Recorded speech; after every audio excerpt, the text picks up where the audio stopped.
graça e a paz do Senhor seja sobre nós, né? Boa noite aos irmãos que vão nos acompanhar também pelas redes aí, né? Do YouTube e pregação. Estamos com boa parte da igreja ainda online, né? Aqueles que acompanham. E é um prazer sempre. Desejamos que em breve, né, toda a igreja possa estar reunida juntos. Mas enquanto isso, nós damos o nosso abraço àqueles que vão nos acompanhar aí pelo YouTube, tá? Quero convidar você a abrir a palavra de Deus no primeiro livro de Samuel, capítulo 3. Primeiro livro de Samuel, capítulo 3.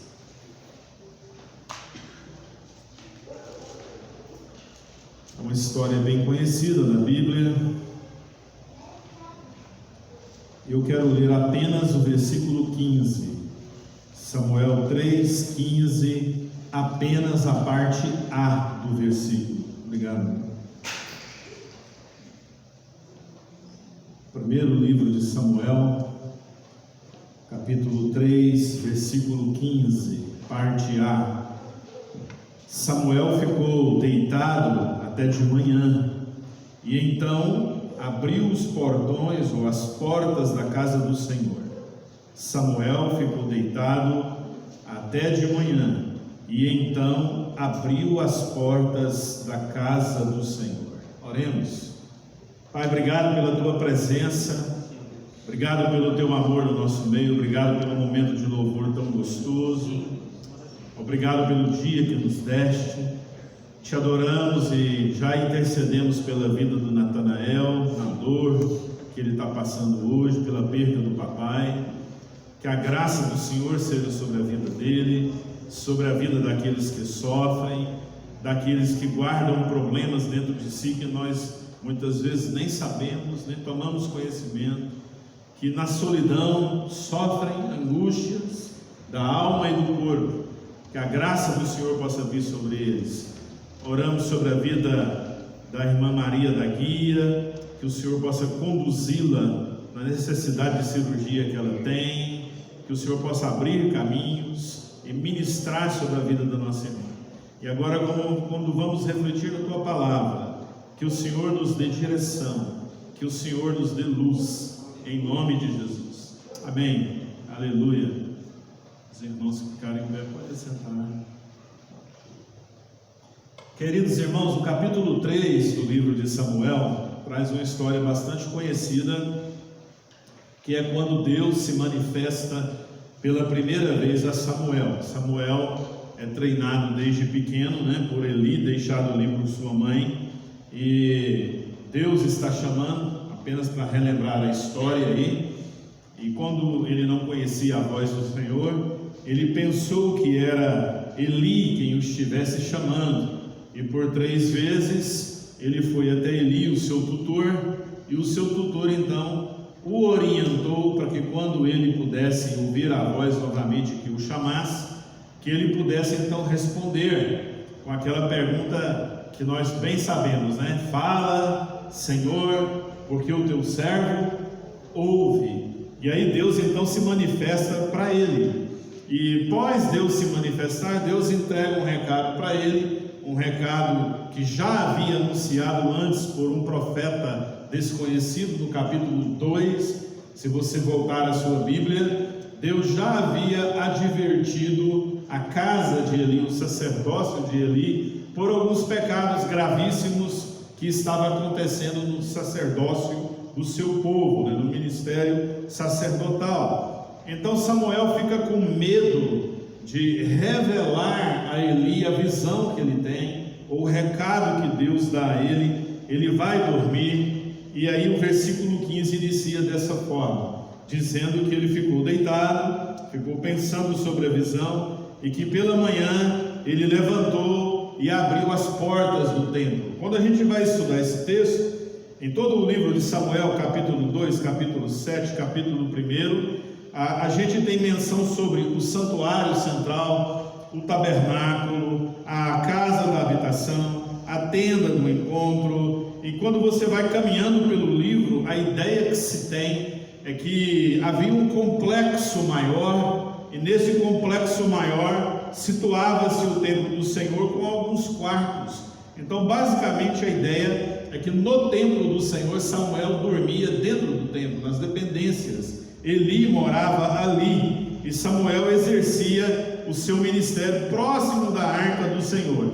Ele fora treinado desde o início nas observâncias da lei de Deus, no conhecimento da lei de Deus, nos ensinos da Escritura, na cultura do seu povo, e que devia obedecer a Deus e como o sacerdote deve viver. Eu quero usar a expressão quando aparece e Samuel abriu as portas da casa do Senhor, para ministrar nessa noite sobre o papel de um facilitador no reino de Deus. Esse livro, o capítulo é tão rico em algumas expressões, que trazem expressões da redação, parece-me que com um propósito de ilustrar algo maior. Eu quero que você acompanhe comigo. Então, o fato dele abrir as portas do templo pela manhã, ele está facilitando o acesso e a entrada de quem viesse ali para adorar no seu respectivo lugar. E quando nós pensamos em alguém que abre portas, a gente pensa em primeiro lugar naqueles problemas que a gente já tem que impedem as portas de serem abertas, não é? Então a ideia de, muitas vezes, o grande problema na nossa vida cristã é que a gente abre portas para caminhos e propostas erradas na nossa vida, ponto. E a gente fecha portas para caminhos que Deus quer trazer vitórias para a nossa vida. Então o facilitador do reino de Deus, ele encontra vários empecilhos à sua frente para que ele possa aproximar as pessoas. E você e eu somos facilitadores. Deixe-me dar um exemplo. 3 problemas que Samuel tinha diante dele, para ele aprender a resolver e facilitar. Primeiro, ele tinha a vida desregrada dos irmãos de criação. Samuel foi adotado ali por Eli, deixado por Ana, e ele viu então os filhos de Eli crescerem, ou se já eram com uma idade maior, aprontarem, enquanto ele estava vendo o bem que Deus podia fazer. A Bíblia chama os filhos de Eli de homens malignos, filhos de Belial, homens que, quando você vai ler, usavam bebidas e mulheres dentro do templo, das dependências do lugar que não podia, para envolverem pecados, e Deus o havia advertido para corrigir. Então esse é o primeiro problema que Samuel vai lidar: ver alguém que talvez ele tenha uma admiração, que talvez ele tenha algo, ver como os irmãos mais velhos, e ver esses irmãos aprontando com uma vida de mundanismo dentro ou nas dependências da igreja. Segundo problema que ele tem um problema com o seu mentor que ele ama, um mentor que não sabe mais ouvir a voz de Deus, um mentor que, ao invés de punir, agir, suspender, eliminar, porque era um juiz de Israel, tanto é que você vai acompanhar a história de Eli lá na frente, quando o livro diz que ele morre e cai da cadeira. Ele tem uma morte triste, porque no dia em que ele morre, os 2 filhos dele são mortos numa guerra, a arca de Deus é levada. Quando alguém dá notícia para ele, diz a Bíblia, por ser gordo, pesado, ele cai da cadeira e quebra o pescoço e morre. Então esse homem se deixou levar. Enquanto o capítulo 3:1 diz que Samuel servia ao Senhor diante de Eli, Eli servia os homens diante do Senhor, não sabia mais ouvir a voz do Senhor. Naqueles dias, diz o versículo 1 do capítulo 3, Deus já não falava com frequência, havia problemas ali no meio do povo. Então Samuel está com um problemão para ser resolvido, né? E ele tem que abrir e facilitar caminhos na vida. Terceiro problema que ele está numa ausência de ministério profético. O ministério de profecia já não exercia mais o seu papel fundamental. Então você tem na vida dele um juiz que é seu mentor. Eu não sei quantos já tiveram mentores, os nossos pais são mentores. Quando a gente vê alguém importante na vida da gente e que escorrega ou um degrau abaixo, a gente se decepciona. E ele tem então um homem que ele admira, mas um homem que não sabe mais ouvir a voz de Deus. Ele tem irmãos que ele cresce junto, mas irmãos que vivem no mundanismo, na tristeza. Ele vive num momento onde Deus não fala, ele nunca mais ouviu Deus falar. Ele foi crescido ouvindo Eli doutrinado, Eli ensinado. ele tem a retenção de Deus, porque diz a Bíblia, naqueles dias a palavra de Deus era muito rara e as visões não aconteciam mais. Então preste atenção, quando você e eu não estivermos ouvindo mais a voz de Deus, é porque algo em nós está errado, porque o nosso Deus fala sempre.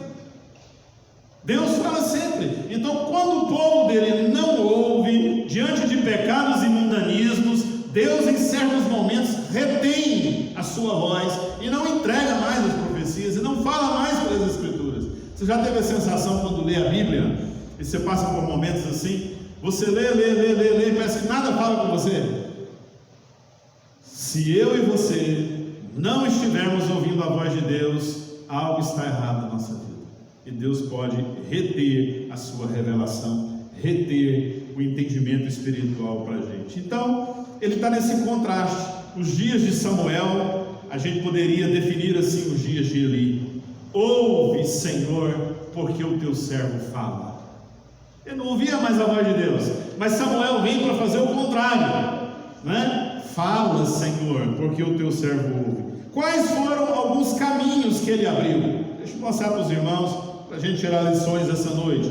Primeiro, ele faz a transição da casa sacerdotal. Samuel exerce 3 funções ao mesmo tempo: rei, profeta e sacerdote. Poderia ser considerado um tipo de Jesus Cristo que exerce os 3 ministérios de uma vez só. Então ele faz a transição. Se Deus vai eliminar a casa de Arão, Arão foi escolhido para ser sacerdote, então Deus vai começar tudo de novo com Samuel. Samuel vai abrir esse caminho e vai ministrar ao povo e aproximar o povo de Deus, porque nesta época o povo estava corrompido, era só uma casca, havia deuses estranhos dentro da casa, o povo tinha superficialidade espiritual, misturava-se com idolatria e outros pecados, porque esta época é a época de 300 anos que vem, pós a morte de Josué e os anciãos, é a época dos juízes, a pior época que o povo de Israel passou na Bíblia. Então ele vai transicionar de um ministério falido sacerdotal para um ministério eloquente, para um ministério capaz de aproximar as pessoas do Deus de Israel. O segundo caminho que ele abre é o ministério profético, porque se Deus já não falava mais, conforme o capítulo 3, verso 1, se as visões não eram frequentes, se o povo não entendia, é porque havia muito distanciamento da presença de Deus. E diz a Bíblia que aqui foi a primeira vez que Deus falou a Samuel, e você vai lendo o texto e vai dizendo: nenhuma das profecias de Samuel caiu por terra, todas elas se cumpriram. Então ele abre um caminho de uma ausência profética para que o povo ouça a voz de Deus e se torna um profeta, onde diz: podem vir, Deus vai falar, e começa a ministrar, trazendo os recados de Deus. O terceiro caminho que ele abre é o caminho da preparação para o rei, porque o povo pede um rei, o povo recusa, o povo não quer mais o fim da vida dele. Ele vai facilitar o caminho, ele vai trabalhar e vai fazer essa transição.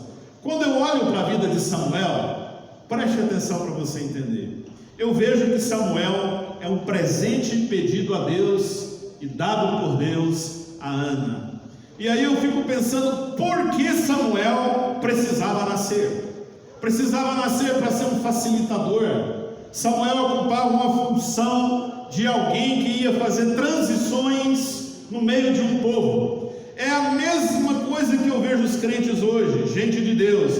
A igreja hoje deveria funcionar como uma facilitadora para abrir caminhos para pessoas se aproximarem de Deus. A igreja hoje, quando eu falo igreja, você e eu, cada crente deveria ser um facilitador, alguém que aproxima pessoas, alguém que ministra a palavra de Deus para as pessoas, alguém que exerce o comando de Deus na vida das pessoas. Então, quando eu olho para a vida dele, eu vejo um facilitador que ele precisava nascer primeiro para revitalizar uma pessoa. Um facilitador é alguém que cura feridas, é alguém que renova a vida das pessoas. Ana, segundo a Bíblia, era uma crente fiel, mas era uma crente ferida.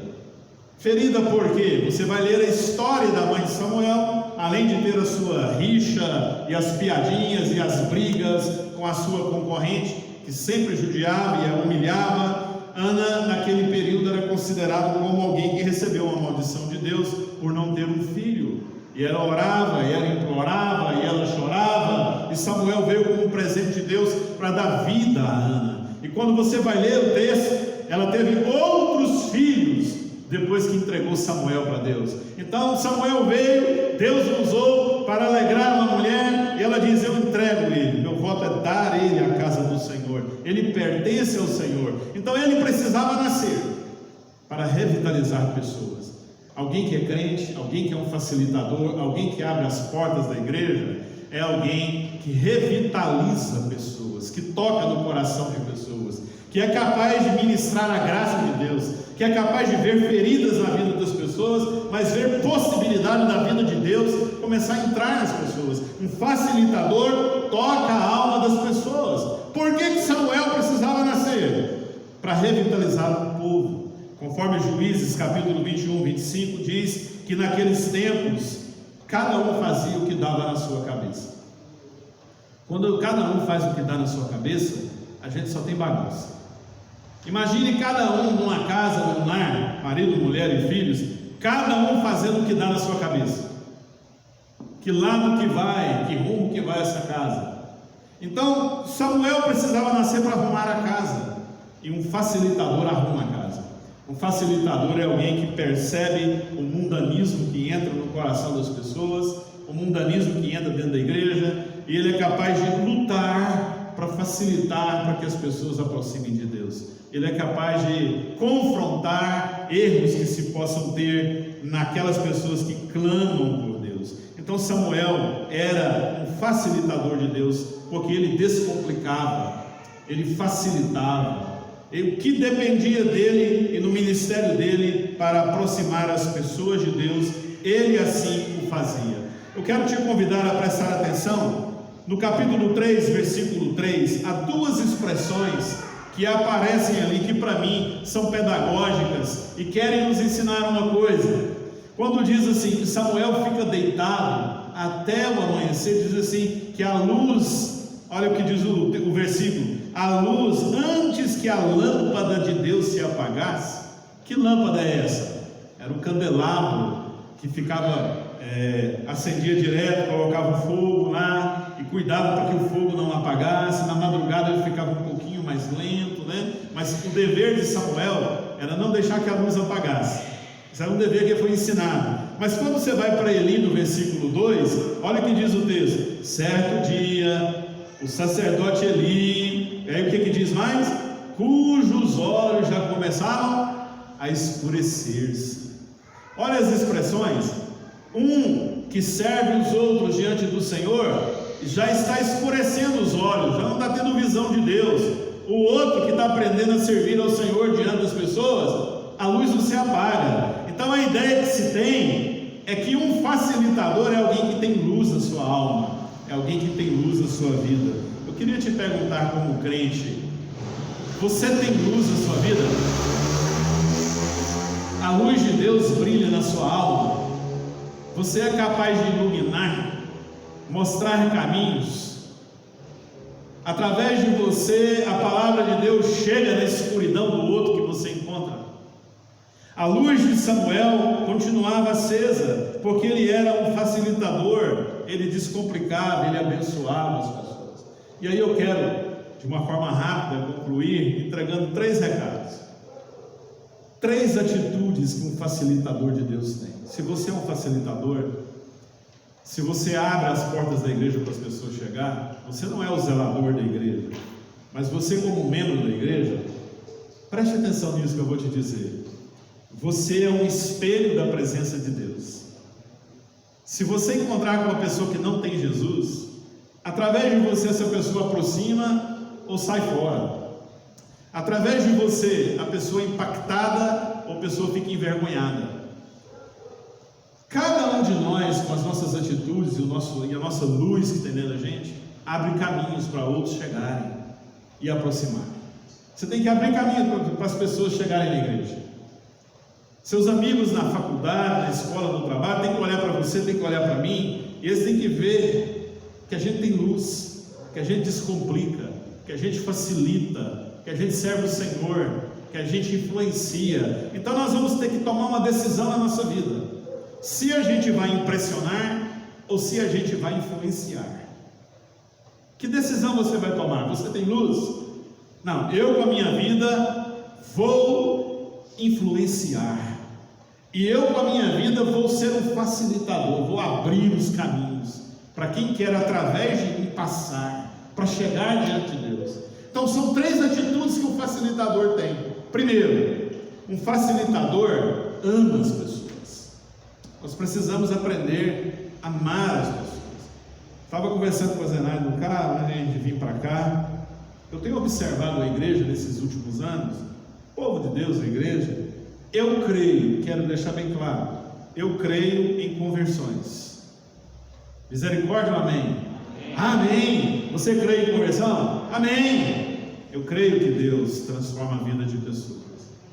Só que, ao olhar pela vida daqueles que dizem que são transformados, eu já estou duvidando que a gente tem conversão na igreja. Porque muitas vezes parece que a conversão é algo nominal.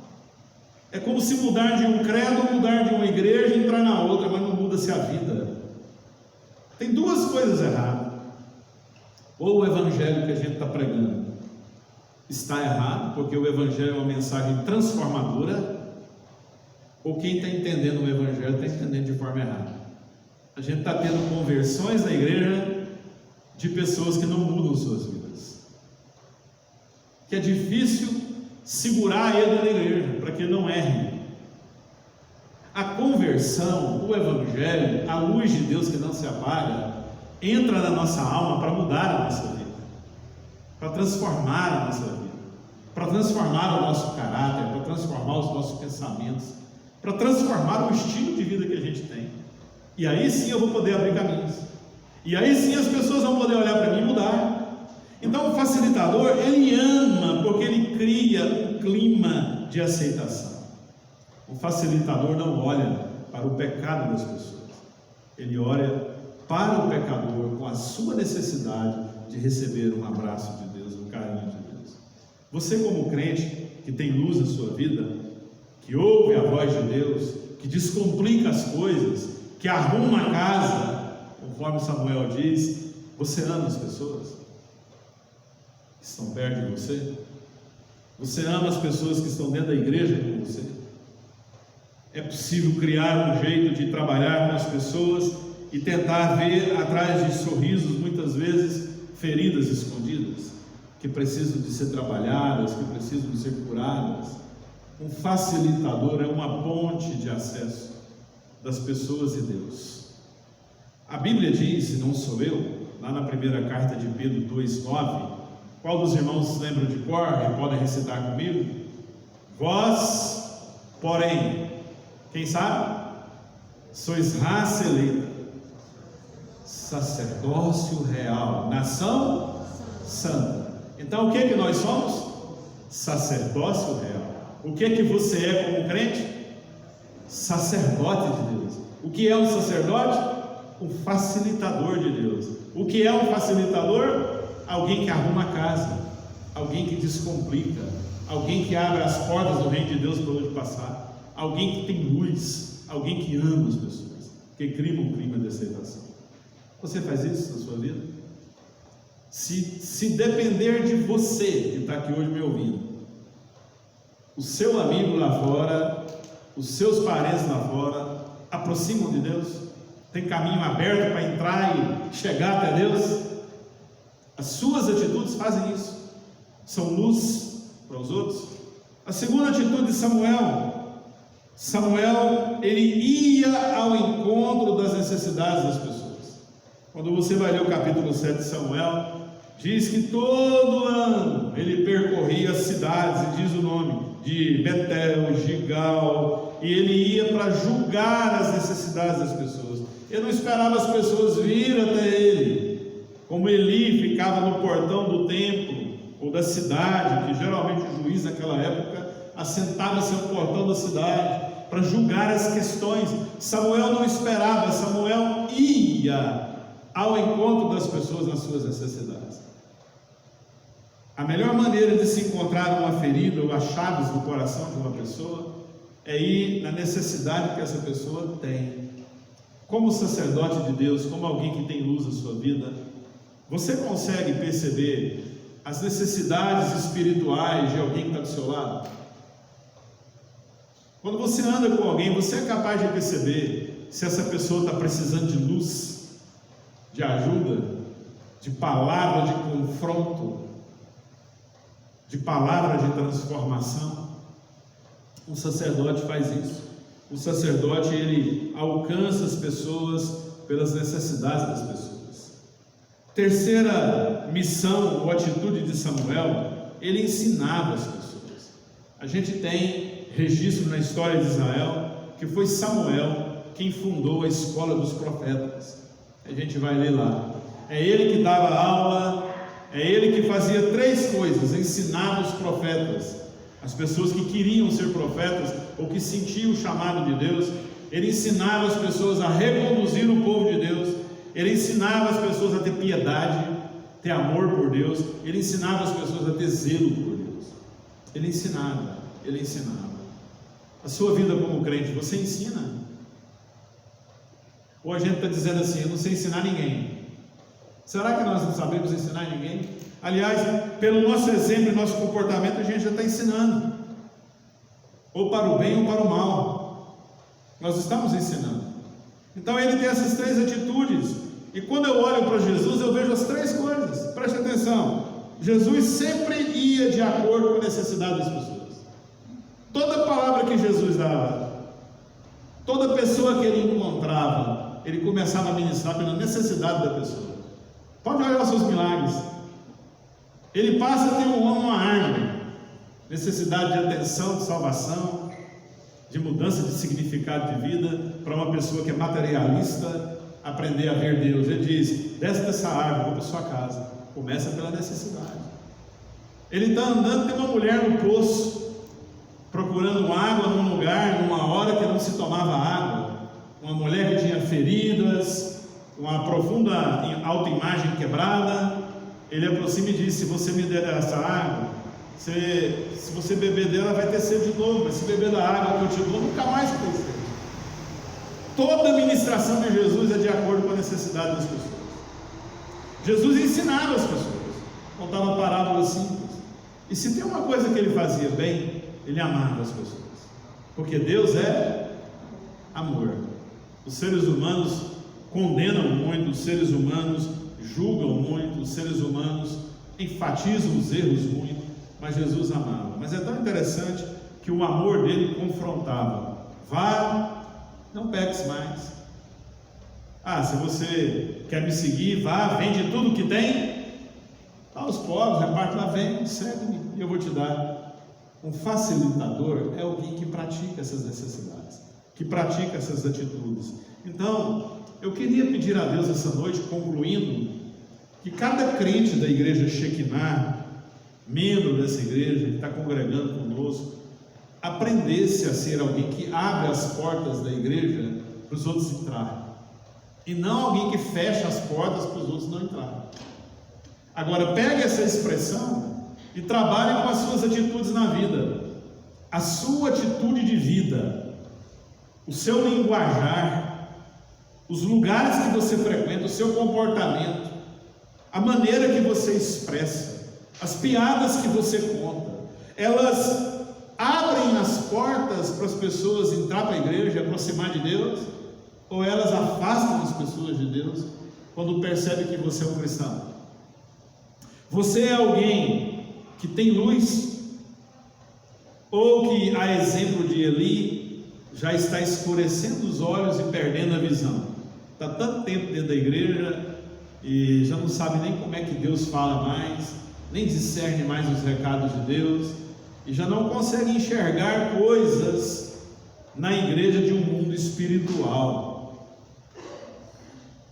Percebe? A gente como crente, você vem para a igreja para participar de um culto, mas você vem para a igreja para ouvir a voz de Deus.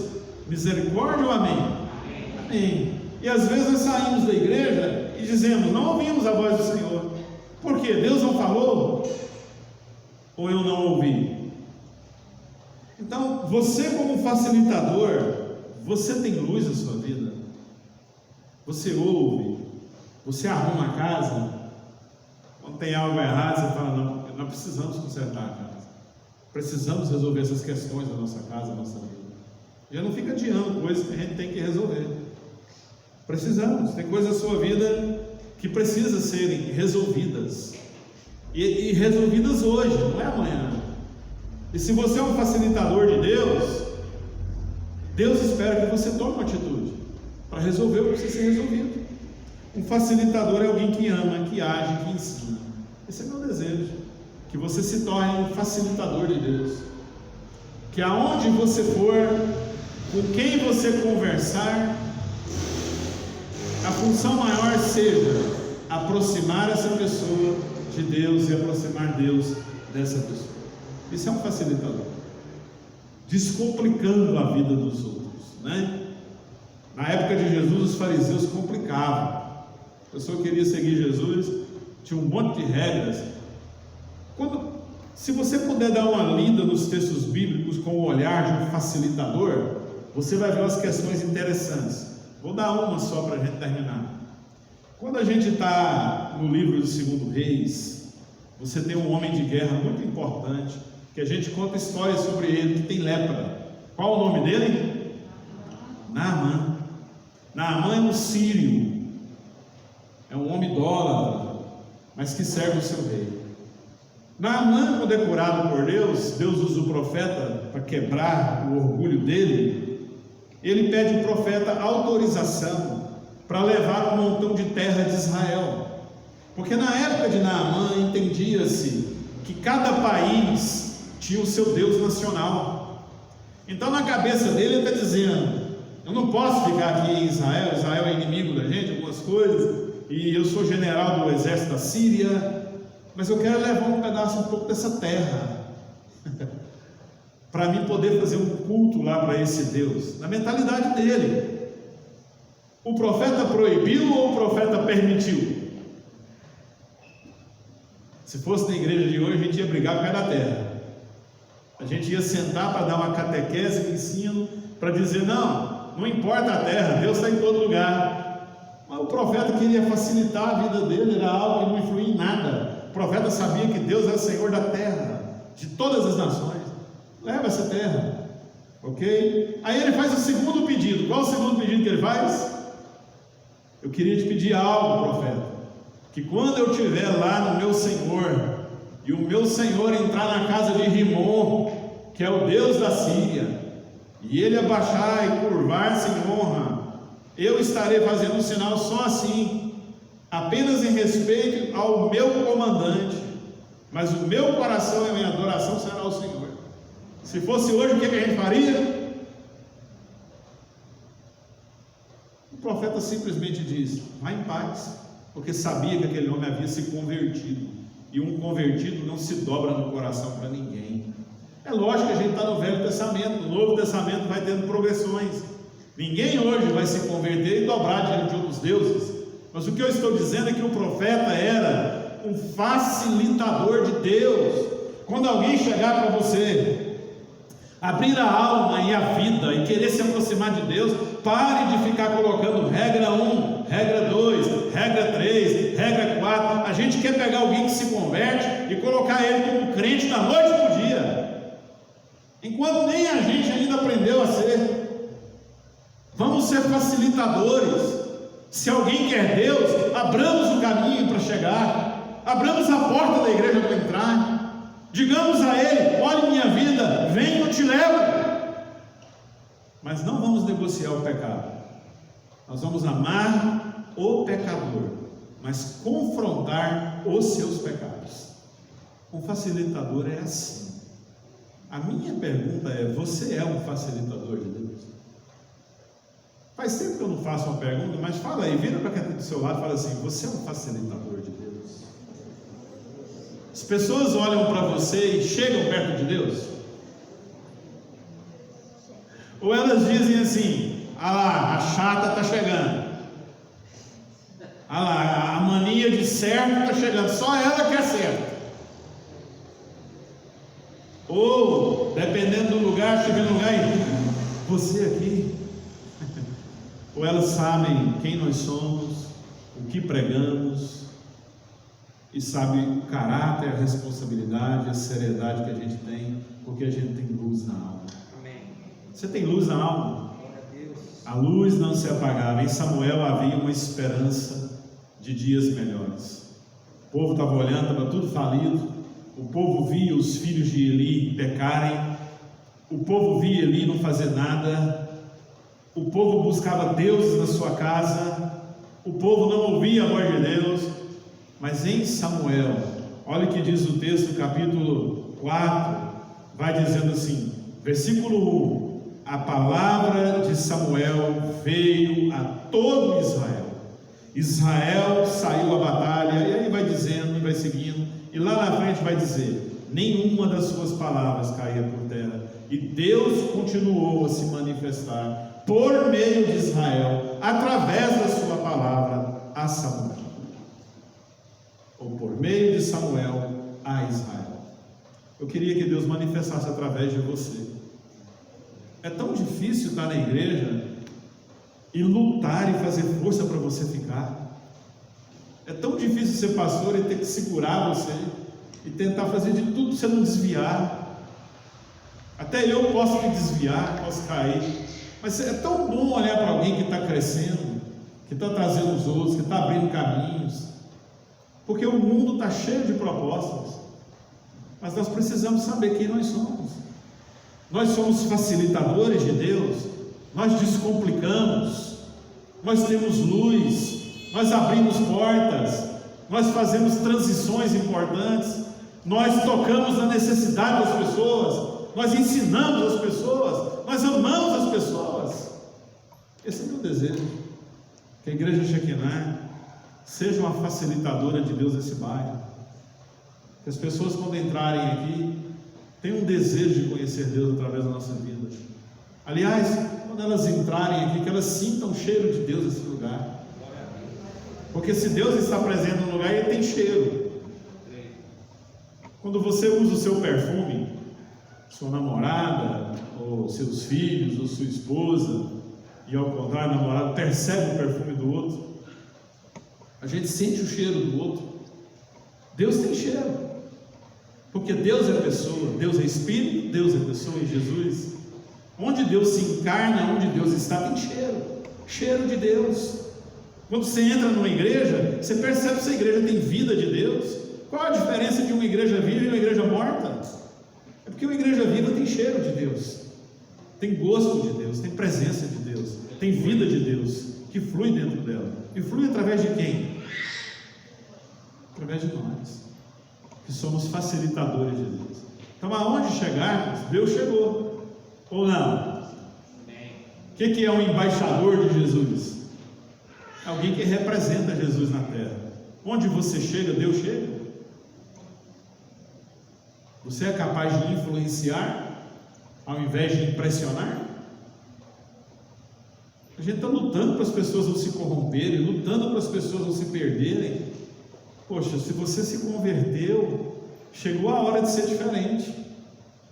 Chegou a hora de se esforçar para melhorar, de entender as implicações da Bíblia, de zelar pela Bíblia, pela piedade, de cultivar um amor profundo por Deus. Já passou da hora dessas coisas. Fica aqui a minha palavra: seja um facilitador de Deus, por onde você passar. Aproxime de Deus. Isso vai fazer muita diferença. Feche seus olhos.